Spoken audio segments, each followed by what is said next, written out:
European വിപണിയിൽ പ്രവേശിക്കാൻ ഒരുങ്ങി Amul. Gujarat cooperative milk marketing federation ലിമിറ്റഡിന്റെ മാനേജിംഗ് ഡയറക്ടർ ജയൻ മേത്തയാണ് വിവരം പങ്കുവച്ചത്. യുഎസിലെ അമുലിന്റെ പ്രവർത്തനം വലിയ വിജയമായിരുന്നുവെന്നും ഇതിനു പിന്നാലെ ഇനി യൂറോപ്പിലേക്ക് നീങ്ങാൻ തയ്യാറെടുക്കുകയാണെന്നും മേത്ത കൂട്ടിച്ചേർത്തു. Amul model transforming lives of million എന്ന വിഷയത്തിൽ ജംഷഡ്പൂരിൽ ഒരു സ്വകാര്യ ബിസിനസ് മാനേജ്മെന്റ് ഇൻസ്റ്റിറ്റ്യൂട്ട് സംഘടിപ്പിച്ച സെമിനാറിൽ സംസാരിക്കുകയായിരുന്നു ഇദ്ദേഹം. ഇന്ത്യ നിലവിൽ ലോകത്തിലെ ഏറ്റവും വലിയ പാലുൽപാദക രാജ്യമാണെന്നും മേത്ത പറഞ്ഞു. ഡയറി വെറും ബിസിനസ് മാത്രമല്ല, ഗ്രാമീണ ഇന്ത്യയുടെ ജീവനാഡിയാണ്. യുഎസിൽ അമുൽ പുറത്തിറക്കിയ പാലിനെ പറ്റിയും ഇതിന്റെ വിജയത്തെക്കുറിച്ചും യൂറോപ്യൻ വിപണിയിലെ പ്രവേശനത്തെക്കുറിച്ചും വിശദീകരിച്ചു.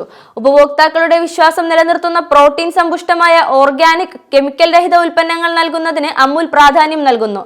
തങ്ങളുടെ ശേഷിയും അടിസ്ഥാന സൗകര്യങ്ങളും വികസിപ്പിക്കുന്നതിൽ നിരന്തരം ശ്രദ്ധിക്കുകയും ചെയ്യുന്നു. ഡോക്ടർ വർഗീസ് കുര്യന്റെ ആശയങ്ങൾ പ്രകാരം രൂപപ്പെട്ട ഈ ആവാസ വ്യവസ്ഥയിൽ മേത്ത അമുലിന്റെ വളർച്ചയെക്കുറിച്ച് അഭിമാനത്തോടെ സംസാരിച്ചു. ഇന്ത്യക്ക് ലോകത്തിന് നൽകാനുള്ള ഏറ്റവും മികച്ച സമ്മാനം സഹകരണ പ്രവർത്തനമാണ്. ഇത് ഡോക്ടർ കുര്യൻ ഞങ്ങൾക്ക് നൽകിയ അനുഗ്രഹമാണ്. ഡോക്ടർ കുര്യന്റെ വിശ്വാസം ഇന്ത്യയിൽ പുതിയൊരു വിപ്ലവം സൃഷ്ടിച്ചു. ഇന്ത്യയിലുടനീളം 107 ഡയറി പ്ലാന്റുകൾ വഴിയുള്ള അമുലിന്റെ പ്രതിദിന പാൽ ശേഖരം 310 ലക്ഷം ലിറ്ററുകളാണ്.